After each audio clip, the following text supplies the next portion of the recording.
Hi, I'm Jeff Moore, lead instructor at Peak Music in both guitar and voice and master guitar instructor, and I want you to be a great guitarist. And how can you be a great guitarist? Well, I have a few tips here that we can go through briefly, and then we are going to go into these in depth in our classes next week. Number one, learn what the guitar is. I have people walk in all the time that have played the guitar for decades and do not know what the guitar anatomy is. They have those thingy knobs and that whatsamus bar and the pickups. Is it the bridge or is it the neck? I'm not really sure. It takes you 10 or 15 minutes to learn your guitar anatomy, and then you have a skill that will serve you for life. You need to reasonably gauge what it is that you need to move you forward. And how do you know that? Let me give you the secrets. Secrets to becoming a great guitar player fast. Number one, know what you need to know and skip the rest. Now that sounds like good advice, but how do you know what you need to know? Well, the teaching of guitar and the playing of guitar are two separate skill sets. If you can learn a bit about teaching guitar, and there aren't many people that know how to teach guitar, but if you can learn about it and learn about human learning, then you find out that there are things that you need to know and things that you do not need to know. And when you can do that, you can focus on the 10% that you need to know and skip the rest. This greatly accelerates your progress. Number two, if you don't know what kind of player you want to be, the journey can be slow. So you need to spend time thinking about what type of player you want to be. I know you like all different styles of guitar, and I know you're good at some things now and you're not good at other things. But you need to step back a little bit and say, what type of player do I want to be? When you can answer that question and separate it from your current skill set, that is when you find out exactly what you need to focus on. Number three, and this is very important, develop a personal style. The key is to finding out who you are now and who you want to be as a guitarist.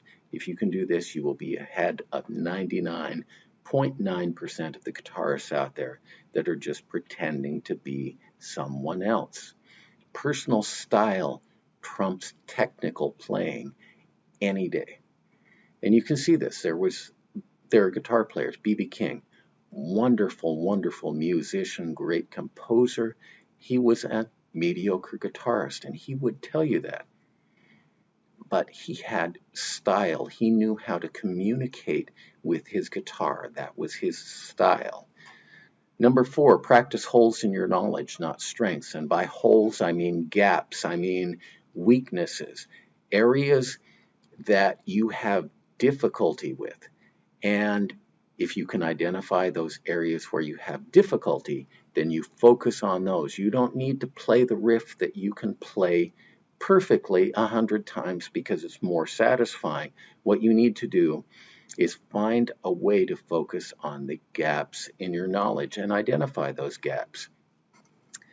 Number 5, 6, and 7, we have three components to music that are critical. Number 1, rhythm, and that is the pulse of the music. Knowing when to play is critical. It is the base skill.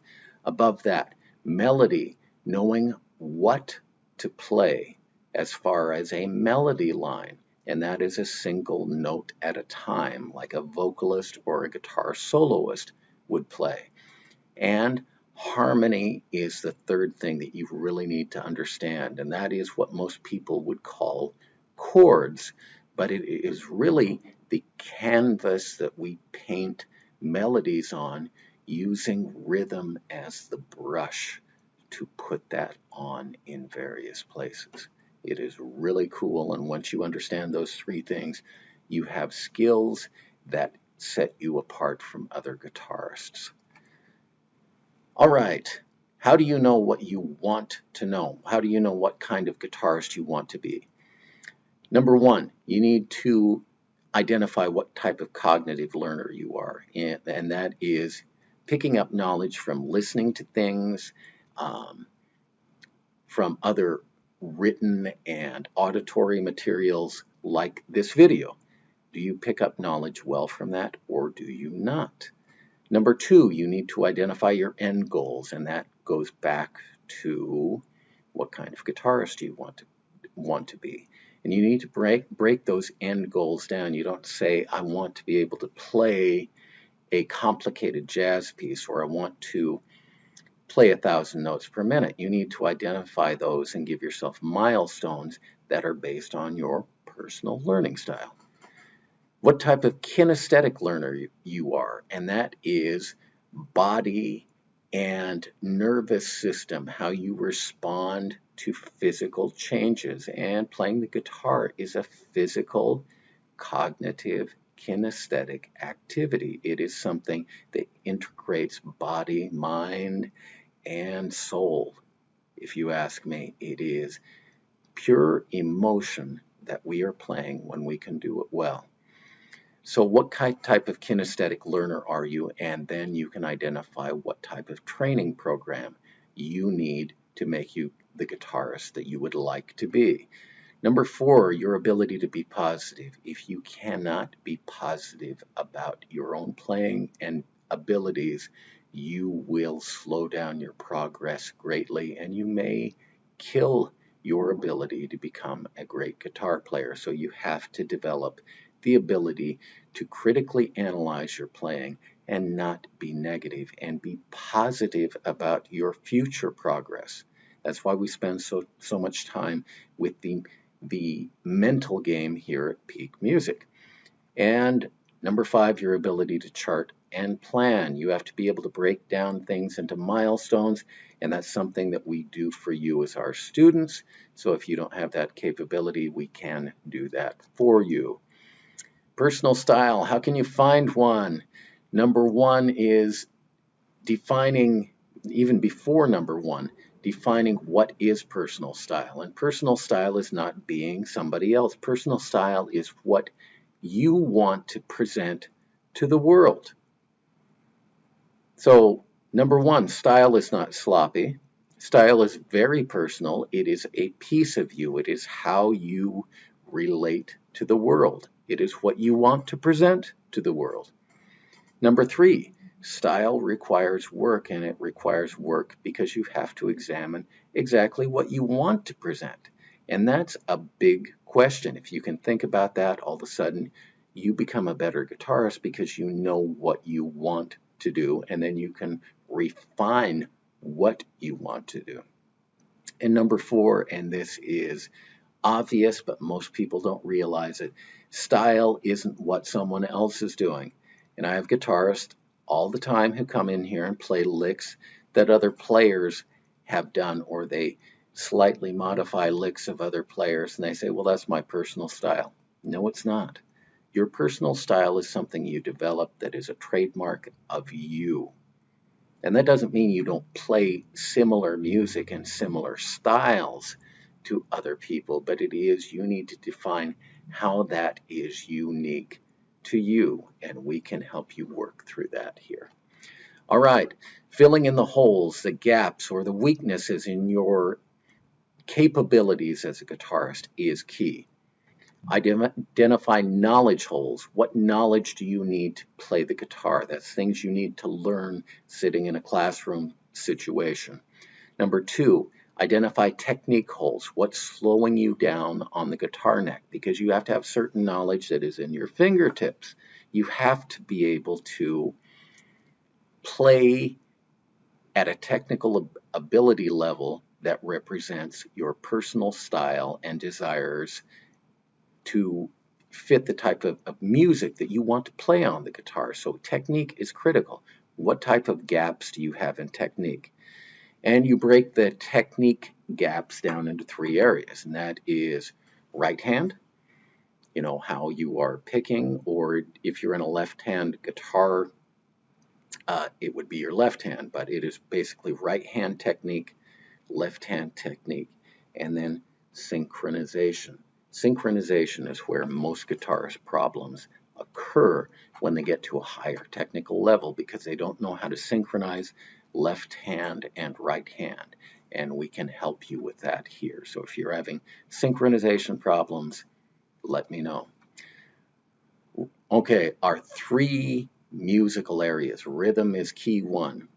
So for rhythm, if you want a quick secret to make your guitar playing really boost up by about 50% in a month or 2 time, always tap your foot. Tap your foot to the beat every time you play the guitar. If you can do that and do it to an outside time source like a metronome and keep it on time, your abilities are going to go through the roof.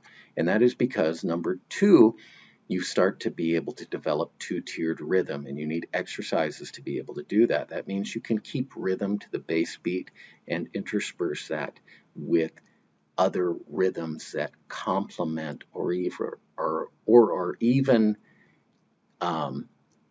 opposite to that rhythm, but they are complementary in that they sound good. You have to have at least a 2-tiered rhythm ability. Sometimes you need a 3-tiered rhythm ability. And if you can do that, you're really going to be an awesome guitarist. So rhythm is key. And the breakdown in rhythm, if you can count by 2s and 3s, 2s and 3s add up to all the other time signatures that you need. So that's 8th notes and triplets. If you can do that, then you get all of the other groupings of notes that you're going to need for the most part as a guitarist. Melody is key too, and that is 1 note at a time, like happy birthday to you. That is a melody. So scales, like the diatonic scale, the pentatonic scale, and our mysterious whole, whole, half, whole, whole, whole, half pattern, and our master module on that define how to make that one pattern into everything else. So scales and intervals are going to be game changers for you. Shapes on the guitar neck will get you to first base, but they are only first base. So realize that all of those books that have every single scale in the world, and they are about 500 pages thick, and that doesn't even cover it all, that's just first base. If you go back to the beginning and spend a little time learning intervals and the mother of the scales, then you don't have to learn every other scale. It will be a part of your playing. Each note, number 3, each note responds to what is in the background. The background shades the foreground, or the 4 note that's playing in the. So this goes to harmony. Harmony is what we paint our melody on. So to play a good melody, you have to know what is in the background. Because, like drawing a picture, if the paper is white and you're using a white pencil, you will not see what is on it. It doesn't go. Your picture is not there. Or worse yet, it would clash, and you can imagine pictorially, pick two colors that don't go together. Same thing is in music. You need to pick things in your melody that go with what is harmonically going on in the background. And we can show you how to do that. Number 4, what is most important? Melody is a slave to rhythm. If you have a melody that is a certain pattern of notes that is played to a certain rhythm, if you change the rhythm, you change the melody. Important. All right, and finally, harmony is key 3. So as we've learned before, harmony is groups of notes that are played together. Now, they can be different types of notes, and so I don't want to have people emailing me, oh, well, you know what you're talking about. Triads there, or just recognize that a chord can contain a lot of different notes, or it can contain just 2 if you're talking about a power chord, but it is groupings of notes. So what do you want to learn first? Open chords. That's bass 1. Bar chords. That is bass 2. You need to be able to do bar chords and do them well. Number 4, you really need to be able to do 4-note chords, and that includes 7th chords and augmented chords and diminished chords and suspended chords. I know that's a lot to learn, but if you learn the intervals that we talked about in melody, all of a sudden this becomes easy. So it is like building a pyramid. If you get the base of rhythm, then you put a solid layer of melody and understanding intervals and the scales, then all of a sudden harmony becomes easy. Trust me, it does. All right. And understanding how chords relate to a song is a home run. That is, chords don't stand by themselves. A chord that you play now is shaded by what you played previously. And it really limits, if you have an emotional progression, what you're going to play next, because you want the notes in this chord to resolve or be dissonant to certain notes that you play in the next chord. And understanding how you can do that is not as hard as you think it is. All of these things, and I know I've gone through a lot of technical jargon here, I know it sounds like it's difficult and you're never going to be able to do it, but trust me, if you take it a piece at a time and realize that the hardest parts of this are going to be you deciding what you want to do, the guitarist that you want to be, and you just every day get up and say, I am going to be a guitarist, bad days, good days, then you are going to win this battle no matter what happens, and you'll be able to be that guitarist you want to be. You trust me, I guarantee that that is the case. The only way that you fail in the journey is if you say, I'm really no good at it, and so I'm going to quit and focus on something else. That is failure. So you want success, come here and we will walk you through these steps one at a time. So we will see you in class where we will dig into this in depth. I'm Jeff Moore for Geek Music.